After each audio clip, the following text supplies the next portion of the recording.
Hi friends, welcome to the great wise verse of తాతయ్య. నా పేరు వెంకటనారాయణ. ఈ మధ్య నేను ఫ్యామిలీతో ఒక సంవత్సరం పాటు యుఎస్ఏలో ఉండి వచ్చాను. తిరుపతి, ఏపీ, ఆంధ్రప్రదేశ్. అయితే మార్కెట్కి వెళ్దామని ఒకసారి వెళ్తే అక్కడ సరదాగా నా ఫ్రెండ్స్ కనపడితే వాళ్ళతో కొంచెం ముచ్చటిస్తూ వాళ్ళు అడిగారు, ఎలా ఉంది అమెరికా అని. మనం డెవలప్ కావాలంటే ఇంకా చాలా టైం పడుతుంది. ముఖ్యంగా నేను అబ్జర్వ్ చేసింది ఒక రెండు. ఒకటి, ఎలక్షన్ ఎక్స్పెండిచర్ చాలా వరకు నీళ్ళు అక్కడ. నెంబర్ 2 వచ్చి కరప్షన్ అనేది కూడా ఎక్కడా కనపడలేదు. నాకు అనిపిస్తుంది, నాకు అక్కడ ఈ 2 పాయింట్లలో చాలా చక్కగా, ఇంకా ఎలాగా వాతావరణం బాగుంది, అన్ని వనరులు ఉన్నాయి, మన దేశంలో ఉన్నాయి, అక్కడ ఉన్నాయి.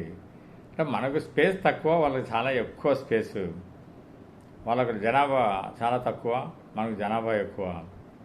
కానీ మనం ఎక్కడ చూసినా డస్ట్తోనూ మన జంతువులతోనూ ఉంటాము. అక్కడ జంతువు అనేది కనపడదు, డస్ట్ అనేది కనపడదు. చాలా నీట్గా మొత్తం పార్కుల్లాగా, లాన్ లాగా ఉంటుంది అని చెప్తున్నాను.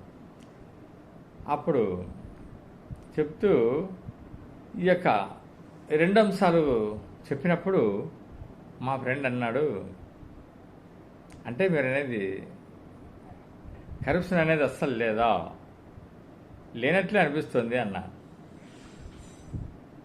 మనకు కొంత టైం పడుతుంది, అది ఎంత టైం పడుతుంది అని చెప్పలేము. కానీ కరప్షనే లేకపోతే మన దేశం కూడా చాలా అభివృద్ధి పోతుంది. ఇప్పుడే మనం చాలా అభివృద్ధిలో ఉన్నాము, ఇంకా అభివృద్ధి అయ్యే ఛాన్సెస్ చాలా కనిపిస్తున్నాయి. తప్పకుండా మనం నెంబర్ 1 స్థానానికి వస్తామని ఎక్కడ చూసినా కానీ వినపడుతుంది, మన ఎకానమీ బట్టి అని చెప్తూ ఆయన ఈ లంచగొడతనం అనేది తప్పా సార్ అన్నాడు. నాకు తెలియదండి, నేను తప్పని చెప్పడం లేదు, తప్పని చెప్పను, అది కరెక్ట్ అని చెప్పను. ఇది లేకపోతే సమాజంలో చాలా పనులు చక్కగా జరుగుతాయి. టాప్ టు బాటం, నేను ఎవరిని పాయింట్అవుట్ చేసి చెప్పను. టాప్ టు బాటం అన్ని చోట్ల కూడా ఇది తగ్గినట్లయితే ఆ రిసోర్సెస్తో మనము చాలా డెవలప్ చేసుకోవచ్చు అని చెప్పడం జరిగింది. అప్పుడు ఆయన అన్నారు, నేను ఒక చిన్న ఎగ్జాంపుల్ చెప్తాను సార్ అన్నాడు. చెప్పండి పర్వాలేదన్నా. ఆయన అన్నారు, ఒక యజమాని తేనె పుట్టల తోట పెట్టాడు, దాంట్లో తేనె అంతా రెడీ అయింది. ఇక మనుషుల్ని పిలిచాడనమాట. ఒక 2 పిలిచి,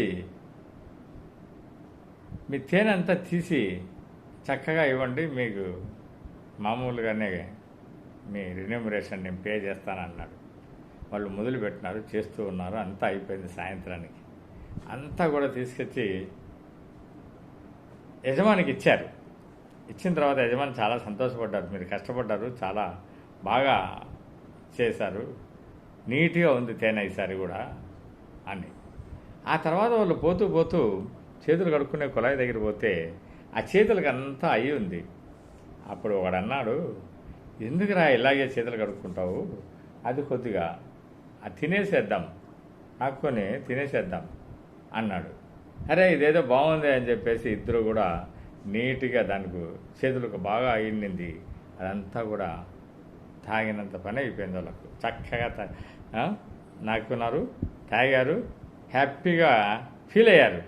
నేను కూడా తేనె తిన్నాము అని ఫీల్ అయింది. సంతోషంగా ఇంటికి వెళ్ళిపోయారు డబ్బులు తీసుకొని. అప్పుడు ఆయన నేను చెప్పడం ఏంటంటే, ఈ తేనె తీసేటప్పుడు చేతికి అంటుకుందే, అది నాకుంటే తప్పేం లేదు సార్, కానీ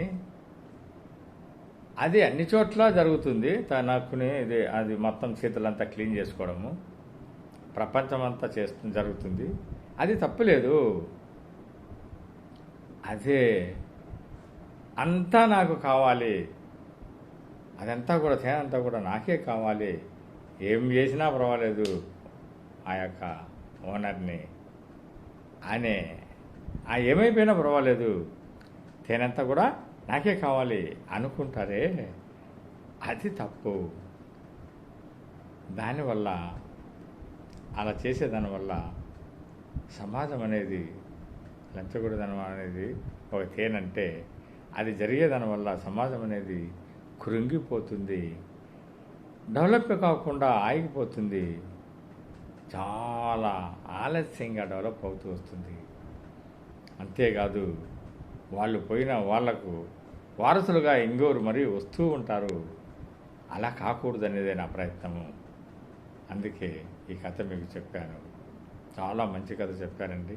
దీనివల్ల ఎంతో గొప్ప నీతి ఉంది అని చెప్పడం జరిగిందండి. కాబట్టి సమాజంలో బాగుపడాలంటే ఆ తేనె పుట్ట కథ బాగా ఉందనిపిస్తుంది.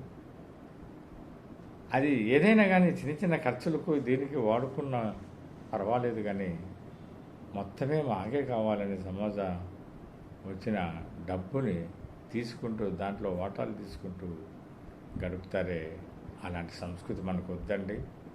హ్యాపీగా మన దేశాన్ని చక్కగా డెవలప్ చేసుకుని భావితరాల పిల్లలకు ఎప్పుడు కూడా అభివృద్ధిని చాటి చెప్పుదాం. జై హింద్.